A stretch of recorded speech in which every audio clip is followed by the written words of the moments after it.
तो कक्षा 10 वालों, ये रहा आपका त्रैमासिक परीक्षा 2024 का पेपर, जो कि था आप लोगों का मैथ्स का यानी गणित का। तो आप लोग अभी पेपर दे के आए हो, तो अब देख लीजिए कि आप लोगों ने जो वस्तुनिष्ठ प्रश्न हैं, यानी कि जो 1 नंबर वाले प्रश्न हैं, उनमें से आप लोगों ने कितने सही किए हैं। तो आइए देख लेते हैं इनके जल्दी जल्दी से आंसर।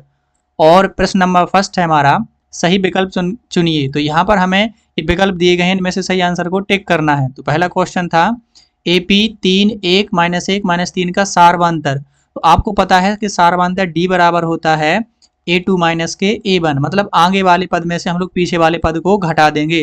तो यहाँ पर 1 में से किसको घटा देंगे, 3 को। तो हमारे पास में सही आंसर आ जाएगा 2। ठीक है, जिसका भी ये पेपर है उसने इसको टिक किया है, तो ये सही है। अगला क्वेश्चन है, बहुपद x² - 3 के शून्यक होंगे। तो शून्यक होंगे तो जब भी हमें किसी बहुपद के शून्यक निकालने होते हैं, उसके बराबर में 0 लिख देते हैं।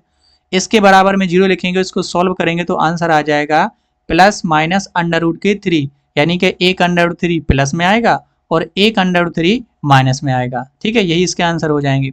और इसके बाद में हमारा अगला क्वेश्चन था, ये बहुत इंपॉर्टेंट क्वेश्चन है भैया, ये 2024 का जो पेपर हुआ था ना वार्षिक, उसमें भी आया था। प्रसिद्ध यूनानी गणितज्ञ थेल्स का समयकाल कब से कब तक है। तो इसका सही आंसर है ए, सायूपू से लेकर के 640 से 546 तक इनका कार्यकाल रहा है। अगला क्वेश्चन है, समीकरण x² + x - 2 बराबर 0 हो तो समीकरण के मूल कैसे होंगे। जब ये बराबर में 0 आता है, यानी कि इसका विभक्त कर यदि हम लोगों को सबसे पहले निकालना होगा, और विभक्त कर होता है d बराबर मतलब b² - के 4ac।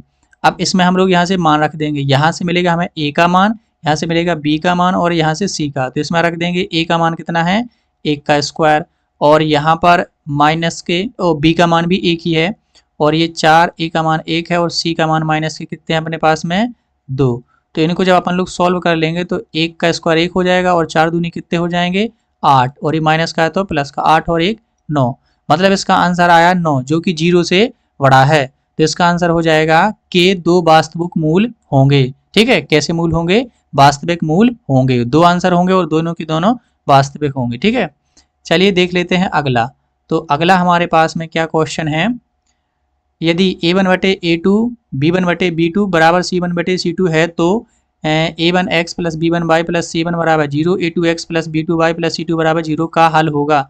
तो इसके होंगे भैया अनंतः अनेक हल, क्योंकि ये समपाती की कंडीशन है। जब तीनों बराबर होते हैं तो किसकी कंडीशन होती है, समपाती की, और समपाती जब रेखाएं होती हैं तो उसके अनंतः अनेक हल होते हैं। अगला है, 4 और 7 का HCF क्या है। तो HCF मतलब जो दोनों में कॉमन हो, तो 4 में 2 2 हैं, 2 × 2 लिख सकते हैं इसको, 7 को 7 × 1, और तो यहाँ पर इसका HCF होगा कितना 1। तो अभी आपको देख लिया कि 5 में से मेरे कितने सही हैं। ठीक है, अब देखते हैं खाली स्थान। तो खाली स्थान में पहला है, बहुपद x² + 4x + के 8 के शून्यकों का योग होगा। शून्यकों का योग बताना है, तो शून्यकों का जो योग होता है वो क्या होता है, -b/a। यहाँ से a का मान 1 है और b का मान 4 है, जब इसमें रख देंगे तो आंसर आ जाएगा -4/1। अब 1 का नीचे कोई मतलब नहीं, मतलब इसका आंसर होगा 4। तो पहले में बनना था क्या 4। ठीक है, -4।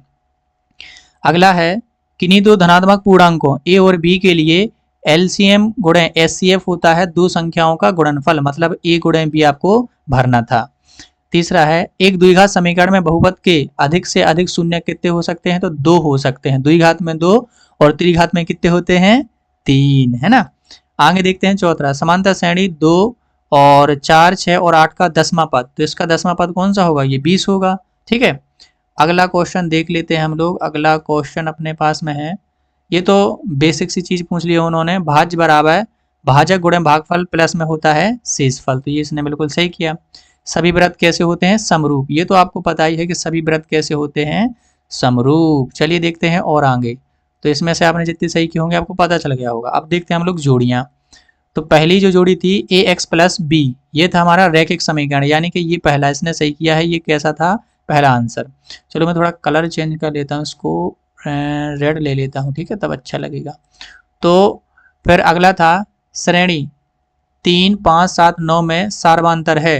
तो इसमें 2 2 का अंतर आ रहा है, तो सारवांतर कितना हो जाएगा 2। तो ये था हमारा दूसरे का आंसर। ठीक है, दूसरे का ये था हमारा किसका, ये पहले का हो गया था, कौन सा अपने पास में हो गया था रैखिक बहुपद। ठीक है, ये वाला। और दूसरे में आंसर हो जाएगा 2, क्योंकि जब 5 में से 3 घटाओगे तो 2 बचेंगे, 7 में से 5 घटाओगे तो 2 बचेंगे, और 9 में से 7 घटाओगे तो 2, यानी कि सार बनता है कितना आएगा 2।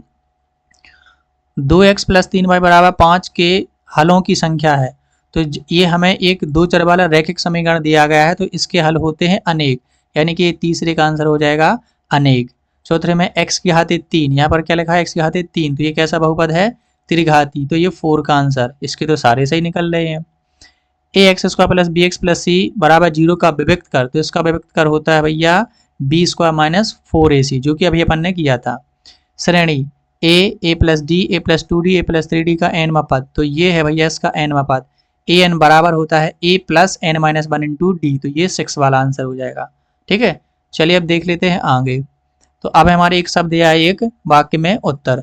तो पहले में पूछा गया था समरूप आकृतियों का एक उदाहरण दीजिए, तो कोई भी 2 वृत्त या कोई भी 2 वर्ग, ठीक है, 2 वृत्त या कोई भी 2 वर्ग, ये समरूप आकृतियों का उदाहरण हो जाएगा। समरूप मतलब जो दिखने में एक जैसी हो, बिल्कुल एक जैसी दिखती हो, लेकिन उनकी जो डायमेंशंस हैं, भुजाएं भी हल्की बड़ी हो सकती हैं, लेकिन वो दिखने में एक जैसी हो, तो उनको समरूप आकृतियां कहते हैं। जैसे 2 वृत्त, वृत्त हमेशा गोल होते हैं, एक छोटा हो चाहे बड़ा, लेकिन दिखने में एक जैसे लगते हैं, तो ये समरूप आकृतियां हो गई। ठीक है, रैखिक समीकरण युग्म a1x + b1y + c1 बराबर 0, a2x + b2y + c2 बराबर 0 के कोई हल नहीं का प्रतिबंध लिखिए। कोई हल नहीं, कोई हल नहीं मतलब जब क्या होता है, जब होता है हमारे पास में समांतर रेखा है, तो a1/a2 बराबर है b1/b2 और बराबर नहीं है c1/c2, क्योंकि हमें कोई हल नहीं चाहिए तो समांतर रेखा चाहिए, समांतर रेखाओं की शर्त ये होती है, तो ये आपको लिखना था।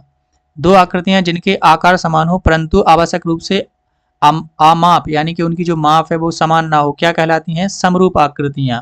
ठीक है, अगला द्विघात समीकरण x² + x + 1 के विविक्त कर का मान है, तो इसके विविक्त कर का मान क्या हो जाएगा b² - 4ac, ये विविक्त कर का सूत्र होता है। अब इसमें हम लोग रख देंगे मान, तो यहाँ से मिलेगा b का मान, यहाँ से a का और यहाँ से c का, तो b² मतलब a का स्क्वायर और माइनस के 4ac, तो 4 × ये हमारे पास में हो जाएगा कितना 1 और 1, तो ये हो जाएगा 1 माइनस के कितना हो जाएगा 4 × 4, तो विविक्त कर का मान मिलेगा हमें -3। ठीक है, तो इसका आंसर -3 था।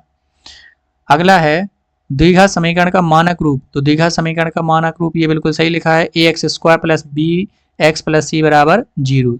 अब समीकरण पूछा है तो बराबर में 0 लिखना पड़ेगा, यदि बहुपद पूछते तो 0 को नहीं लिखते। अगला क्वेश्चन, समीकरण y बराबर 3x + 5 में यदि y का मान 2 हो तो x का मान क्या होगा, तो y की जगह पर यदि 2 रख देंगे और इसको सॉल्व करेंगे तो आपको मिलेगा -1। ठीक है, चलिए देख लेते हैं नेक्स्ट और कौन कौन से हैं। अब है भैया हमारे 7, तो इसके लिए भी मैं पेन चेंज कर लेता हूँ बढ़िया से ये। ठीक है, तो ये अब देखिए 7 बताना है। एक प्राकृतिक संख्या का अभाज्य गुणनखंड उसके गुणनखंडों के क्रम में जोड़ते छोड़ते हुए अद्वितीय होता है, तो ये है बिल्कुल सत्य, ये बिल्कुल राइट है, होता है।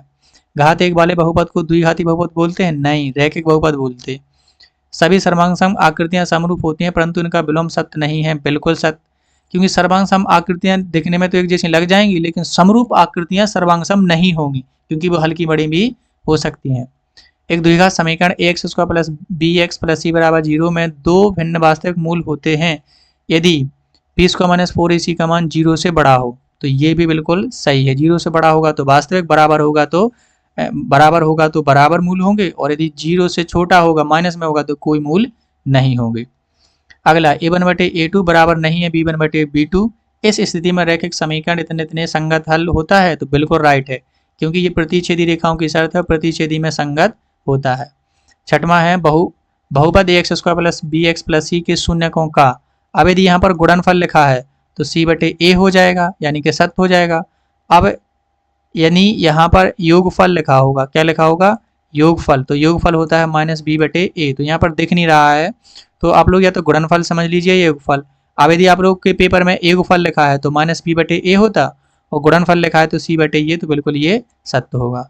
तो यहाँ पर हमारे वस्तुनिष्ठ हैं पूरे के पूरे कंप्लीट हो गए हैं। तो अब आप लोग मुझे कमेंट में बताइए कि मैंने 30 में से कितने मार्क्स हैं वो अटेम्प्ट की, मतलब कितने आ गए हैं मेरे 30 में से। ठीक है, आप लोग यहाँ पर मुझे बताइए। ठीक, और यदि आप लोग इनके सोल्यूशन चाहते हैं तो मुझे कमेंट में जरूर बताइए, मैं आप लोगों को इनके हल भी बता दूंगा। वैसे आप लोग अपने फेयर में मैच कर सकते हैं, लेकिन ये वस्तुनिष्ठ मिलते नहीं, इसलिए मैंने इनको बता दिया। ठीक है, तो मिलता हूँ नेक्स्ट वीडियो में, तब तक के लिए पढ़ते रहिए और अगले पेपर की तैयारी बहुत अच्छे से कीजिए और खुश रहिए।